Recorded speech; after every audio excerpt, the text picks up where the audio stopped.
Dear students, today's topic is Bragg's law and equation. We know crystal lattice is formed in all solids. What is meant by a crystal lattice or space lattice? A space lattice is the arrangement of atoms, molecules or ions in a three-dimensional space. So here this is a three-dimensional arrangement and these dots represents atoms, molecules or ions. So these dots or points are known as lattice points. So in a crystal, how these constituent particles are arranged in a three-dimensional space, that is known as a space lattice. Suppose this is a space lattice and we are drawing lines. These lines represent the lattice planes. So here these two planes, the distance between these two planes is known as D. That is, D is the interplanar spacing in a crystal. So here suppose these are the planes and the distance between these two planes is known as D, that is interplanar spacing. So here Bragg's law is used to identify D in these crystals. X-ray diffraction. In 1913, German physicist Max von Laue suggested the possibility of diffraction of X-rays by crystals. The reason for this suggestion was the wavelength of X-rays was about the same order as the interatomic distance of the crystal. So the wavelength of X-rays was very low, it was 10 raised to minus 10 meter, and that was of the same order as the interatomic distance of the crystal. So if the wavelength was low means energy will be very high. So the X-ray can be penetrate through the crystal. He was awarded in 1914 Physics Nobel Prize for his discovery of diffraction of X-rays by crystals. W. H. Bragg and W. L. Bragg, these are father and son, succeeded in diffracting X-rays from crystals like sodium chloride, zinc sulfide, etc. This study became very useful for determining the structure and dimensions of crystals. Bragg's law. What is the definition or statement of Bragg's law? Bragg's law states that X-rays reflected from different parallel planes of a crystal interface constructively when the path difference is integral multiple of wavelength of X-rays. We know this is a crystal and here the atoms are arranged in parallel planes and these are the parallel planes and these are the incident rays and this is the reflected ray. So here incident, this is the wavelength and the wavelength amplitude, and this one is the reflected rays. Here what is given here? The rays reflected from different parallel planes of a crystal interface constructively. So here two types of interface are there, constructive and destructive. So here you can see the crust and trough. Here this crust and this crust is meet together and this trough also meet together. So it has an amplitude. Here amplitude reinforces. So total is this crust and trough added together. That means reinforcement is here and this total amplitude of the wave will be higher. So when it happens, that means the path difference is integral multiple of the wavelength of X-rays. So this is the waves of incident rays and these are the waves of reflected rays. So these two waves constructively meet. That means these are in the same phase. So if it is in the same phase, that means the difference in path length. So these are the two rays. Here it reflected in the same point, but this ray is penetrated to the crystal and is reflected from different points. So this extra distance traveled is the path difference. So this path difference should be the integral multiple of lambda. So lambda is the wavelength of the incident ray. The integral multiple means it should be n lambda. Then only the reflected rays all will be in the same phase. Now let us move to the derivation of Bragg's equation. So Bragg pointed out that reflection of X-rays can take place only at certain angles which are determined by wavelength of X-rays and the distance between the planes in the crystal. That means here we know it's not like unlike ordinary reflection. Here X-ray reflection takes place only at certain angle, not like ordinary light. So this is determined by wavelength of X-rays and the interplanar distance d. So the fundamental equation which gives a relation between wavelength of X-rays, interplanar distance d in the crystal and the angle of reflection is known as Bragg's equation. That means the Bragg's equation depends upon lambda, wavelength of X-rays, then the interplanar distance, then the angle of reflection. Angle of reflection is theta. So these three depends on Bragg's equation. Now we will move to derivation of Bragg's equation. Consider a crystal having parallel planes separated by a distance d. Suppose a beam of X-ray is incident on the crystal at an angle theta. Suppose a beam of X-ray incident on the crystal at an angle of theta. So here this ray reflected at the same angle theta from the top of the layer. So here this ray reflected at the same angle. While some other ray, these all are incident rays. This A, B and C are incident rays and D, E, F are the reflected rays. So here this AO ray incident at an angle theta and is reflected at the same angle theta. While some others, this ray B penetrate to the crystal and is reflected from successive layers. So here this Bn penetrate to the crystal and is reflected at point N. So what we understood here, the ray AO reflected at point O along the path OD. On the other hand, a ray like Bn penetrates into the crystal and is reflected by the atoms present in successive layers. So it is clear from here that as compared to the ray like AO, the ray Bn has to travel a longer distance in order to emerge out of the crystal. Now we will determine how much is the distance traveled, extra traveled in order to emerge out of the crystal. So for that we should draw a line perpendicular to this Bn. From O we should draw a line perpendicular to Bn. So we will draw a line like this here. Then from here also to En also we should draw a line. So that is perpendicular here. So this angle is 90 degree. This angle also 90 degree. So just see here, this B and this distance. Suppose this one is L. We will call it as L and this one is M. So here you see BL and OA are parallel lines. And here OD and ME are parallel lines. So this distance also same, right?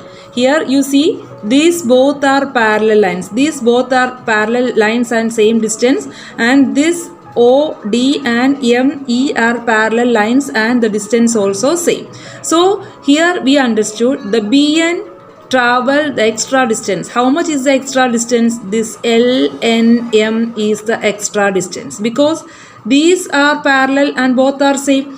These are parallel and this distance is same. So how much is the extra distance travel? LNM. So LNM we have to find out now. So for that first we will draw a line like here. Connecting these two atoms we will draw a line. And we know how much is this distance.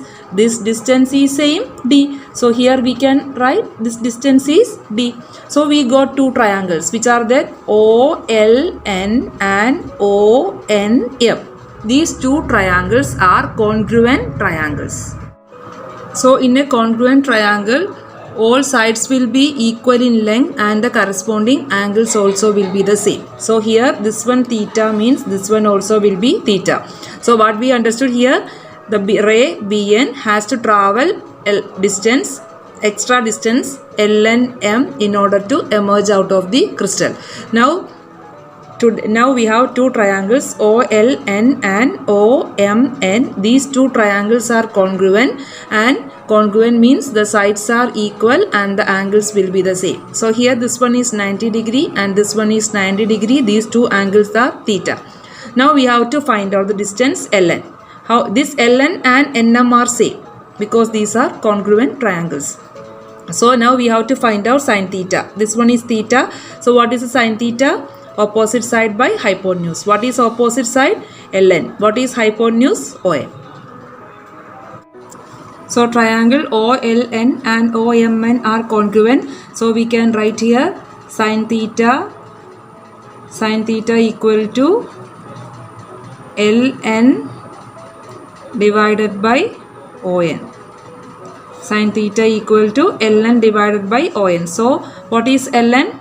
So ln we can write ON sine theta. Now what is distance ON here? D. It is D same interplanar distance. So we can write ln equal to D sine theta. So what is the path difference? What is the extra distance travel? That is a path difference. Path difference is ln plus nm. What is here?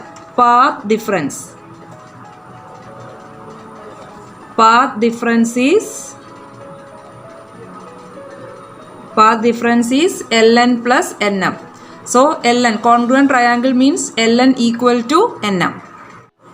So the value of ln is d sine theta. So we can write here d sine theta plus nm also same because these are congruent triangles. So ln equal to nm. So we can write here again d sine theta. So how much is the path difference? The path difference is 2d sine theta.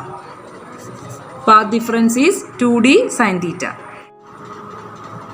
So now we found out the value of ln and nm. That means the path difference.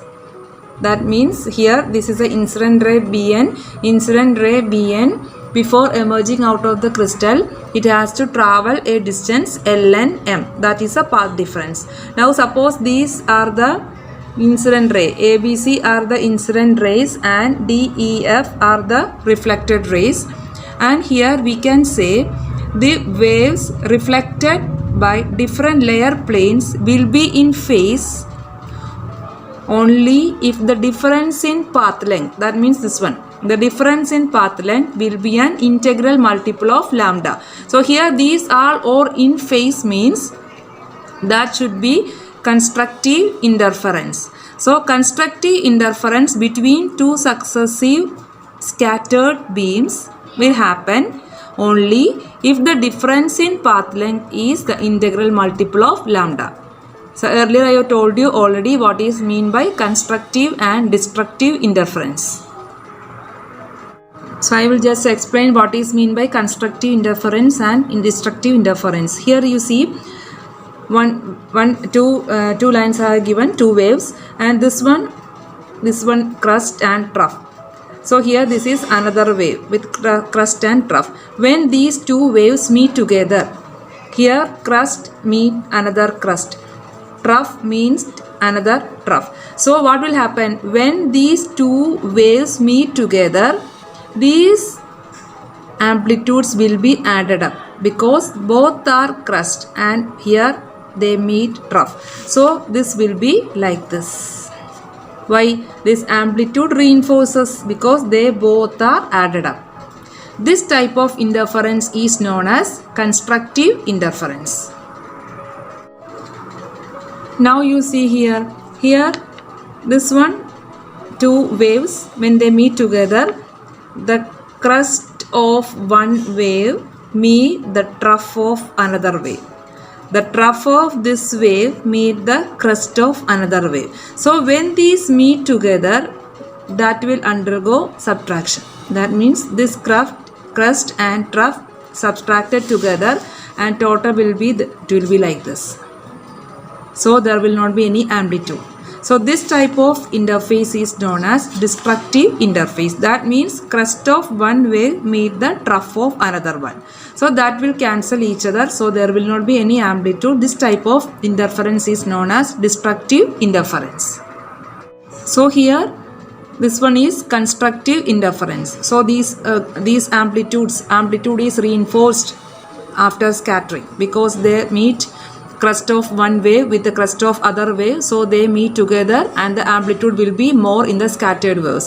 So for constructive interference between the scattered beams will happen only if the difference in path length is the integral multiple of lambda. So difference in path length we have already discussed, ln plus nm, that is 2d sin theta. So this 2d sin theta will be equal to the integral multiple of lambda. So lambda, what is lambda? Lambda is the wavelength. So here if the waves are moving like this, here also the waves will be like this, and here the waves will be like this, and here also the waves will be like this. That is why here you see crest and crest, trough and trough. So the total amplitude will be more. So this will happen only if the difference in path length is the integral multiple of lambda. So this one is lambda. So this distance is known as the wavelength lambda. So it should be the integral multiple of lambda, means this should be n lambda. N is the integer like 1, 2, 3, etc. So ln plus nm should be equal to n lambda. Then only this constructive interference will happen. Bragg's equation is given by the formula n lambda equal to 2d sin theta. Theta is the angle of reflection, d is the interplanar spacing, lambda is the wavelength, and n is an integer which is the order of reflection. Now let us discuss one problem. Calculate the longest wavelength that can be analyzed by a rock salt structure of spacing d equal to 2.82 angstrom, which is in the first order. So here we have to find out the longest wavelength that can be analyzed by a rock salt structure, and d value is given 2.82 angstrom and the n value, it is first order, means n equal to 1.